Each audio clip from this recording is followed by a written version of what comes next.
Hello guys, in this tutorial you will learn several ways how you can add grid lines and guides to your designs and projects on Canva. So let us jump into it, head over to your design on Canva, and there are basically two different ways how you can do that, guys. Let's say you have a blank page or project or design like this here, and now you'd like to add some grid lines.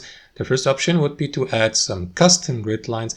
To do that, head over to Elements here on the left hand side and use the search bar here at the top to type in grid lines, or you may, for example, use one of these suggestions or recent searches here. So let me type it in for you.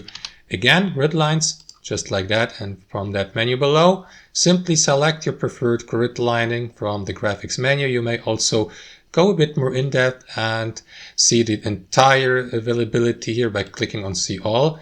And there you go, you will see a list of grid lines, customizable grid lines here from the Canva library. So pick any one you like. Of course, the ones with a crown icon like this can only be used by users with a paid subscription plan here in Canva. So let me go with that one here for the sake of the tutorial. Left click on it to add it to your design, and now you can simply customize it, resize it, adjust its size and position, change the color, flip it, if that makes sense.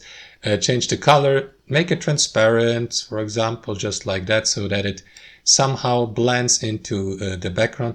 And that's one way how you can do it, guys. The other option would be to simply enter your your account settings here on Canva. You may do that by clicking on File in the top left, and after that, hover your mouse over Settings here, and to the right, select Show Rulers and Guides, or alternatively use the shortcut Shift-R, just like that. That is going to show you these guides here on the left and at the top. And that's basically it, guys. The third option would be to click on File again to access your settings here again and to enable guides like this.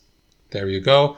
And you may, for example, add columns or grids just like that, 3 by 3. Customize that, for example, by setting a margin in pixels, gaps, the number of rows and columns. And that's it, guys. That's how you do it. Thanks for watching, and I'll see you next time.